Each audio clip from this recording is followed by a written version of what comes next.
क्या हो अगर मौत किसी कहानी का एंड नहीं बल्कि एक बेहद खतरनाक शुरुआत हो। स्वागत है इस नए एक्सप्लेनर में, जहां हम एक ऐसी mind bending super natural thriller को डिकोड करने वाले हैं जिसमें पुनर्जन्म, काले राज और एक बिल्कुल ही अलग तरह का सिस्टम शामिल है। आज हम जिस सोर्स मटेरियल की बात कर रहे हैं वो लिटरली शुरू से ही आपको बांध कर रख देगा। तो चलिए सीधा इस स्पाइन चिलिंग प्रेमिस के अंदर डाइव इन करते हैं। आप जरा इस ओपनिंग लाइन पर ध्यान दीजिए। जब एक इंसान अपने दिल में नफरत लेकर मरता है तो मौत भी उसे आजाद नहीं करती। वाओ, ये क्रीपी ओपनिंग इस डार्क अर्बन फैंटेसी के लिए एकदम परफेक्ट टोन सेट करती है। ये आपसे सीधा कहती है कि बॉस, यहां कुछ भी आम नहीं होने वाला। तो सबसे पहले लेट्स लुक एट सेक्शन 1। बात करते हैं इन दो जिंदगियों और दो हत्याओं के बारे में। ये कॉन्ट्रास्ट समझना सच में जरूरी है। सोचिए, एक तरफ है वीर राजवंश, एक बेचारा 24 साल का डिलीवरी बॉय जो भारी बारिश में ऑर्डर दे रहा है। बैंक में गिनती के 23 रुपए बचे हैं और लैंडलॉर्ड से रेंट के लिए 2 दिन की मोहलत मांग रहा है।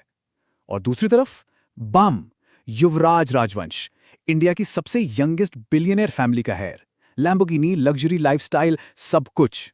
हमारा प्रोटैगनिस्ट एक पल में इस एक्सट्रीम गरीबी से सीधा अरबों की दौलत तक का जंप मारता है। Kinda insane, right?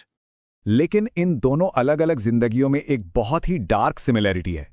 दोनों को एग्जैक्ट एक ही रात में बिल्कुल जानबूझकर बेहद बेरहमी से मारा गया था। वीर को रात के 11:47 पर दिल्ली हाईवे पर एक ट्रक ने बुरी तरह से कुचल दिया। और गेस व्हाट, ठीक उसी रात 3:13 AM पर युवराज को उसकी हाई सिक्योरिटी हवेली के अंदर एक नकाबपोश आदमी ने जहर का इंजेक्शन दे दिया। मौत का तरीका अलग था, पर उन्हें रास्ते से हटाने का इरादा बिल्कुल सेम। तो अब सवाल ये आता है कि आखिर एक मरा हुआ डिलीवरी बॉय इस बिलियनियर की बॉडी में पहुंचा कैसे? चलिए देखते हैं ये बिलियनियर सिस्टम आखिर है क्या। मौत के बाद वीर खुद को एक भयानक अंधेरे महल में पाता है। जमीन पर खून से प्राचीन संस्कृत सिंबल्स लिखे हैं और अचानक एक तेज धमाका होता है और उसके सामने एक giant blue holographic screen popup होती है और इस स्क्रीन पर कुछ सीरियसली चिलिंग स्टैट्स लिखे हैं। होस्ट का नाम वीर राजवंश, स्टेटस डिसीज्ड, हेट्रेड लेवल 98% और जिंदा रहने की इच्छा एब्सोल्युटली मैक्सिमम। इन सब में सबसे माइंड ब्लोइंग चीज है ये नंबर 98%। देखिए, ये कोई आम सिस्टम नहीं है जो रैंडम लोगों को पिक कर लेगा। एक आम इंसान की मौत इसको एक्टिवेट कर ही नहीं सकती। ये सिस्टम सिर्फ और सिर्फ तब एक्टिवेट होता है जब धोखे और बेबसी से आने वाली नफरत एक एक्सट्रीम पीक पर हो। बेसिकली वीर का जो इंटेंस गुस्सा था ना, वही इस पूरे रीइंकार्नेशन का असल ट्रिगर पॉइंट बन गया। और जब वीर इस मिस्टीरियस सिस्टम से पूछता है कि भाई इस पुनर्जन्म और पावर्स के लिए मुझे एग्जैक्टली क्या पे करना होगा, तो सिस्टम का जवाब किसी नॉर्मल कॉन्ट्रैक्ट जैसा नहीं था। उसने सिर्फ 2 शब्द कहे, तुम्हारी इंसानियत। ये अपने आप में एक डरावनी वार्निंग थी कि जो इंसान नई बॉडी में वापस आएगा वो मेंटली और इमोशनली पहले जैसा तो बिल्कुल नहीं रहने वाला। और इसके साथ शुरू होता है अगला फेज, वीर का नया परिवार, जो फ्रैंकली एक सांपों का घोंसला है। पुनर्जन्म के ठीक बाद जब नया वीर ब्रेकफास्ट के लिए देवराज, नैना और सविता राजवंश के साथ बैठता है तो वाइब एकदम ऑफ होती है। सामने से तो सब ऐसी फिक्र दिखा रहे हैं जैसे कितना प्यार करते हैं, लेकिन जैसे ही उन्हें लगता है कोई देख नहीं रहा, उनके चेहरे से वो मुस्कान लिटरली गायब हो जाती है। वीर तुरंत समझ जाता है कि उसकी ये नई लग्जूरियस बिलियनियर लाइफ एक्चुअल में लगातार खतरे में है, क्योंकि रात होते ही ये साइकोलॉजिकल हॉरर एक अलग ही लेवल पर चला जाता है। इन मिडनाइट इवेंट्स को जरा नोटिस कीजिए।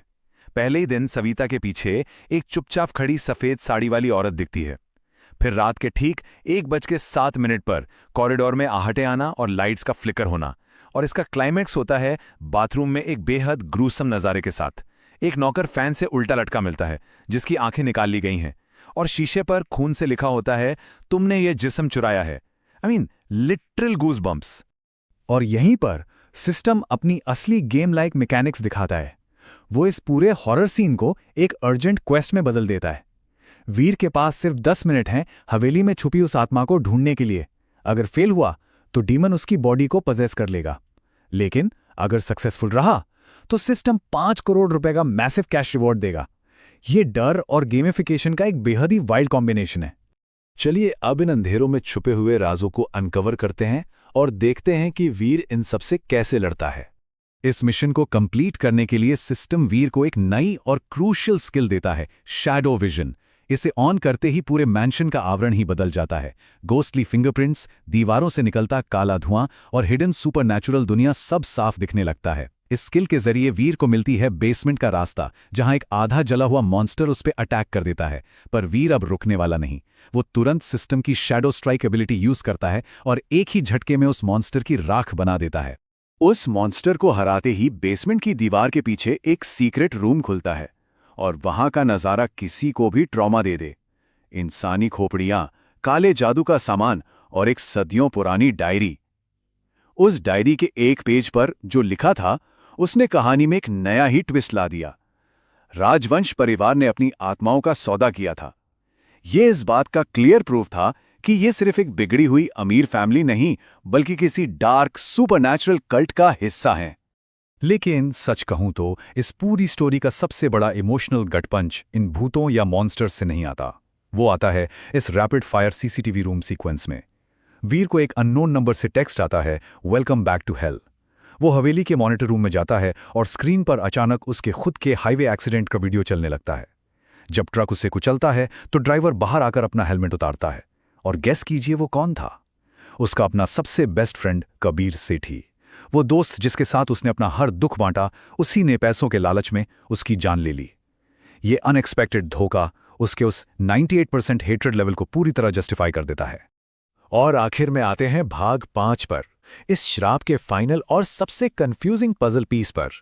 अपने दोस्त के उस धोखे के बाद वीर अपने नए कॉलेज कैंपस पहुंचता है, जहां इंट्रो होता है आरोही मल्होत्रा का, एक ब्यूटीफुल स्ट्रांग विल्ड स्टूडेंट। वो गुस्से में युवराज से टकराती हैं और उसके रिच बॉय बैकग्राउंड से क्लियरली सख्त नफरत करती है। लेकिन इस छोटे सी टकरार में ना वीर को एक बहुत अजीब सी फेमिलियरिटी फील होती है। उसे ऐसा लगता है जैसे इन दोनों का कोई बहुत पुराना कनेक्शन है जो इस हवेली के काले जादू से जुड़ा हुआ है। और ये इंसिडेंट हमें इस कहानी के सबसे बड़े, सबसे डरावने सवाल पर वापस ले आता है, जिसने पूरे मैंशन को हॉन्ट किया। उस खूनी बाथरूम का जो कारण थी, वो सफेद साड़ी वाली भूतनी आखिर है कौन?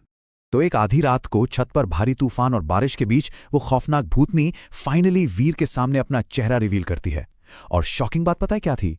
उसका चेहरा बिल्कुल 100% आइडेंटिकल था लिविंग आरोही मल्होत्रा के चेहरे से।